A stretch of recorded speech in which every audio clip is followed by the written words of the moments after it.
6:15 p.m. This is the Sri Lanka Broadcasting Corporation. The news edited by J. Yogiraj and read by Mario Vijayawardena. The headlines. The Prime Minister says he is committed to solve the people's burning issues with the support of political parties and people's representatives. The National Freedom Front reiterates that an all-party government is the best solution to solve the present crisis. The Sri Lanka Freedom Party says it will extend its full support to the all-party government and assures that it will join the all-party government. 1-hour power cuts in the next 3 days. The up-country train services to return to normalcy from Tuesday. The police says a special operation is being carried out to nab the criminals who are involved in murders and other criminal activities, especially during the last few weeks. WFP concerned about food crisis in Sri Lanka. However, the Agriculture Ministry expresses confidence to overcoming the challenge. In news overseas, Israel-Gaza death toll rises as Israel kills second top militant. In sports news, Commonwealth Games, New Zealand beat England to earn T20 cricket bronze. Prime Minister Dinesh Gunawardena says he is committed to solve the people's burning issues with the support of political parties and people's representatives. The Premier made a fresh visit to the Mahajana Eksat Peramuna Party head office at Maharagama this morning. This was the first visit after assuming duties as Prime Minister. Many party top officials and party supporters were present at this occasion. The Premier further said that he undertook this responsibility at a difficult situation, but the Premier expressed confidence that he overcomes this challenge and bring relief to the affected people. The people gathered at this office and wished the new Prime Minister. The Public Utilities Commission of Sri Lanka PUCSL says it has approved power cuts of 1 hour from August 8th to 10th. Accordingly, the power cuts in the next 3 days, Monday, Tuesday and Wednesday, will be imposed as Groups A, B, C, D, E, F, G, H, I, J, K, L, P, Q, R, S, T, U, V and W, 1 hour between 6 p.m. and 9 p.m. The UN World Food Programme WFP is concerned about the impact of the ongoing economic crisis in Sri Lanka on food supplies for the poor people. Nearly 6.3 million people, or 3 in 10 households, are at risk of food insecurity and need assistance, the WFP said in a statement of thanks for an aid contribution from Norway of the equivalent of about $500,000. Recent WFP surveys show that 61% of families are either eating less or eating less nutritious food or even skipping meals altogether due to the acute emergency, reports the DPA news agency. An emergency program is being set up to help 3.4 million people in Sri Lanka who are most at risk of food insecurity and malnutrition, it added. However, the Agriculture Ministry says the ongoing cultivation of the Yalla season and other crop cultivation have downplayed the threat. The ministry expressed confidence that it can overcome this challenge without any problem. Paddy and other crop cultivation have shown sharp growth during the last month. This news broadcast comes to you from the Sri Lanka Broadcasting Corporation. Police media spokesman SSP Nihal Thaldua says a special operation is carried out to nab the criminals who were involved in murders and other criminal activities during the last few weeks. It is reported that the crime rate has increased during the last few weeks. The police, with the support of the CID, carries out a 24/7 operation to nab the individuals who carry illegal weapons. 24 murders have been reported during the last 2 weeks. Train services on the up-country railway line are currently limited only up to the Navalapitiya railway station due to the prevailing adverse weather conditions. The Ministry of Transport said that the railway department will resume services up to the Badulla station from Tuesday evening, that is the 9th of August. The National Freedom Front reiterates that an all-party government is the best solution to solve the present crisis. It will create a stable government. The leader of the NFF, parliamentarian Vimal Veeravansa, said the National Freedom Front will join the proposed all-party government. He further said a set of proposals regarding the all-party government has been handed over to the President during a discussion last week. The Sri Lanka Freedom Party says it will extend its fullest support to the all-party government and assures that it will join the all-party government. Minister Mahinda Amaravira said in an all-party government, all 225 parliamentarians should be made stakeholders. Everyone should commit themselves for the betterment of the country at this crucial juncture. The minister made these remarks when the minister made an observation visit to the cultivation sites in the Polonnaruwa district today. The story is brought to you by Siddhaloka Vedamahatma. The Sri Lanka Freedom Party says it will extend its fullest support to the all-party government and assures that it will join the all-party government. Minister Mahinda Amaravira said, in an all-party government, all 225 parliamentarians should be made stakeholders. Everyone should commit themselves for the betterment of the country at this crucial juncture. The minister made these remarks when the minister made an observation visit to the cultivation sites in the Polonnaruwa district today. The main news story was brought to you by Siddhaloka Vedamahatma. The Deputy Director General of Health Services Specialist Dr. Hemantha Herath reiterates the importance of getting the first dose as a precautionary measure to address a new Omicron variant. Dr. Herath said many have neglected even getting the third dose. They should get this vaccine as soon as possible. Those who have taken the third dose should obtain the fourth dose at the designated medical centre island-wide. Dr. Herath warns of dire consequences for those who ignore these instructions. Watch Life is brought to you by A Strength to Your Life. CIB Janajaya Vasana has commenced. Valuable gifts and all bills are on 31st of October. Come to CIB today. A Strength to Your Life. CIB Janajaya Vasana has commenced. Valuable gifts and all bills are on 31st of October. Come to CIB today. In world news headlines, Israel-Gaza death toll rises as Israel kills second top militant. Sanya COVID lockdown strands tourists on China's Hawaii. Mexican mining rescue 10 miners trapped underground.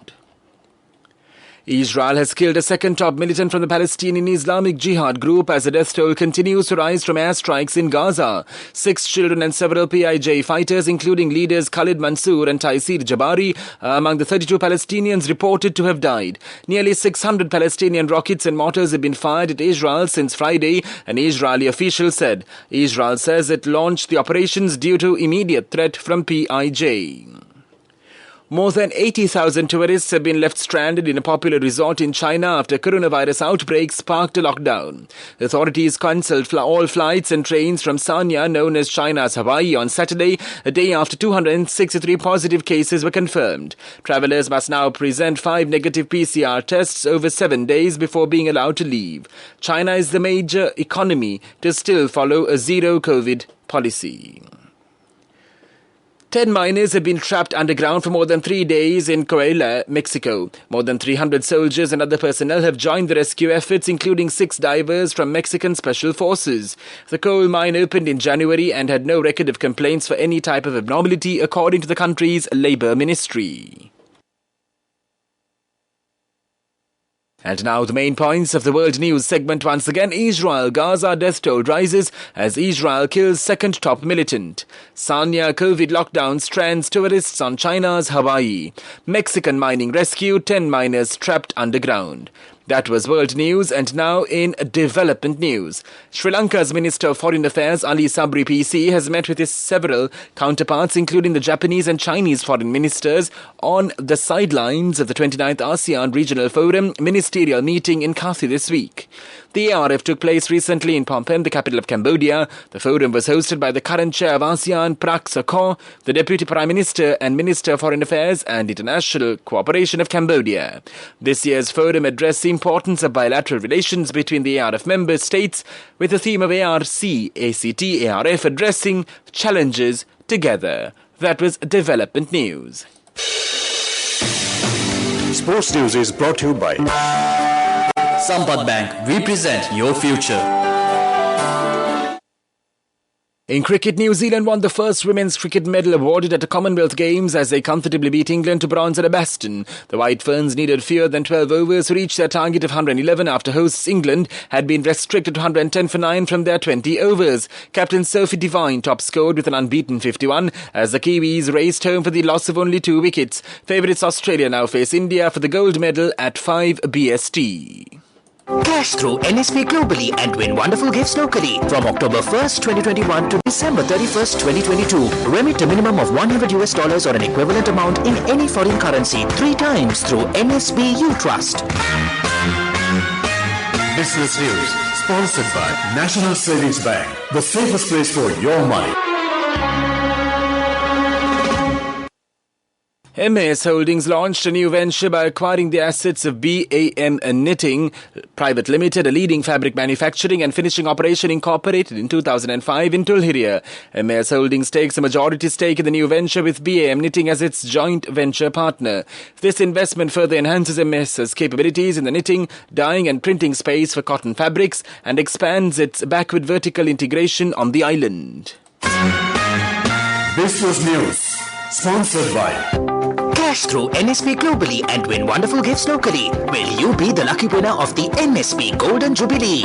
50 gold sovereigns for the top prize winner of the NSP Golden Jubilee. Scooters for the 10 second prize winners. iPhones for the 10 third prize winners. Mountain bikes for the 29 fourth prize winners. From October 1st, 2021 to December 31st, 2022. Remit a minimum of $100 or an equivalent amount in any foreign currency 3 times through NSB U Trust. Economic news, courtesy of Saving money isn't easy when you have responsibility. That's why we promise to give you the best returns and guarantee on your investment. LLC Finance Fixed Deposits. Maximize your savings. LLC Finance PLC, incorporated on the 13th of December 2001, is rated SLA stable by ICRA Lanka Limited and is licensed by the Monetary Board of the Central Bank of Sri Lanka under the Finance Business Act number 42 of 2011. The Colombo Port City has said that out of the 34 marketable land plots granted on a 99-year lease basis, 6 plots were released back to the Commission, and Colombo Port City Economic Commission has granted 6 fresh industrial leases for a 99-year period to the investors, valued at around $200 million. The investors have projected a collective investment commitment of $600 million. They said it has now received 42 out of the 74 plots technically completed by the project company, for which completion certificates have been issued.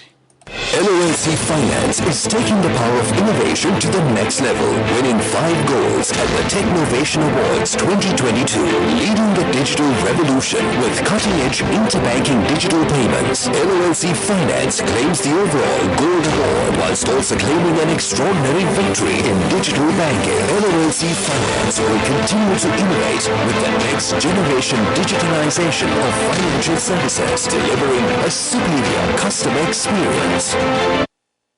And now for the weather report. The Met Department says showers or thunderstorms will occur at several places over most parts of the island during the evening or night. Heavy showers above 100 millimeters can be expected at some places in the Sabargamuwa, central, north central, Uva and southern provinces.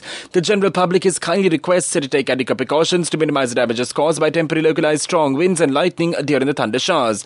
This weather report was issued at 7:30. Further details could be obtained by visiting the official website of the department. Meanwhile, the international weather forecast website AccuWeather.com reports that the day's weather was cloudy with occasional showers. Today's daytime temperature was observed to be around 29 degrees Celsius. There will be light showers in many places in the Colombo district in the night. Tonight's temperature will be around 26 degrees Celsius and there will be scattered showers in select spots late in the night. The ground temperature would be 27 degrees Celsius at the time of this news broadcast. The air quality index AQI is 16, which shows a fair air condition in Colombo. The air quality is generally acceptable for most individuals. That was the weather report. And now the headlines of this news broadcast once again. The Prime Minister says he is committed to solve the people's burning issues with the support of political parties and people's representatives. The National Freedom Front reiterates that an all-party government is the best solution to solve the present crisis. The Sri Lanka Freedom Party says it will extend its fullest support to the all-party government and assures that it will join the all-party government. 1-hour power cuts in the next 3 days. Upcountry train services to return to normalcy from Tuesday. The police say a special operation is being carried out to nab the criminals who are involved in murders and other criminal activities during the last few weeks. WFP concerned about food crisis in Sri Lanka. However, the Agriculture Ministry expresses confidence of overcoming the challenge. In news overseas, Israel-Gaza death toll rises as Israel kills second top militant. In sports news, Commonwealth Games, New Zealand beat England to earn T20 cricket bronze. That concludes this news broadcast. You're with Radio Sri Lanka.